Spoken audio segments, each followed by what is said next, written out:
Hello and welcome to the Week in Review, the show that brings you up to date with the week that was. Here are the top headlines. RBI remains hawkish, cuts repo rate by 25 basis points. Unilever to increase its stake in Indian subsidiary Hindustan Unilever to 75%. And CCEA clears IKEA's €1.5 billion investment plan for India. The Reserve Bank of India cut its key lending rate by 25 basis points to 7.25%, in line with expectations. The central bank, however, remained cautious as it warned against inflation and the increasing current account deficit. It also called for more policy changes by the government. The Apex Bank kept the cash reserve ratio unchanged at 4%. Since March last year, RBI has cut CRR by 75 basis points in phases. The stock market didn't exactly cheer the policy announcement, dropping 160 points with rate-sensitive stocks the worst hit. The Indian central bank has been cautious in relaxing its policy stance in the face of high inflation.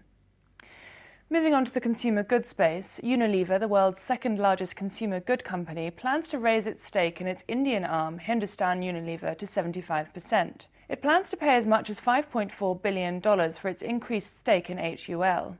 The move reflects Unilever's focus on emerging markets amid weakness in the US and Europe.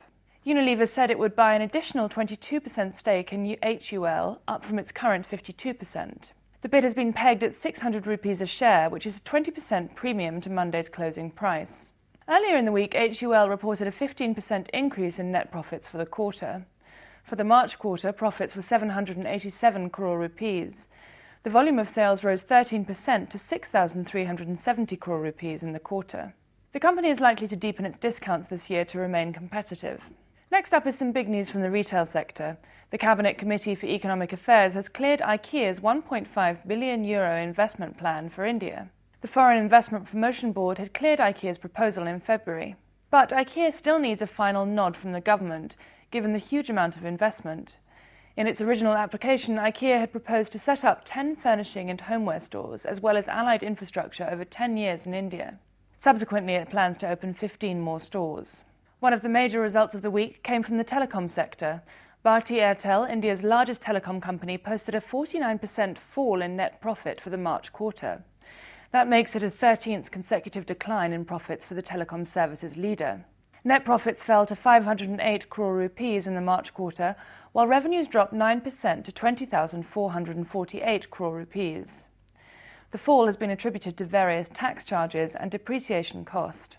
For the full year, Bharti Airtel posted a net profit of 2,276 crore rupees, down 46% from the previous year. The major disappointment for the investors has been the numbers from its Africa operations, both in terms of profits and revenues.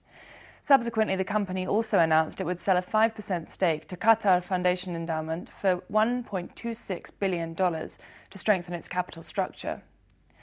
The slowing economy has taken a bite off April car sales. Sports utility vehicle sales were affected by an increase in excise duty, which was announced during the budget.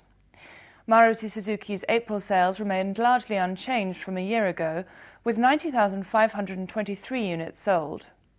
Hyundai Motors posted a 7% decline in sales to 32,403 units. The only bright spot was Mahindra & Mahindra, whose sales rose 1% to 20,748 units.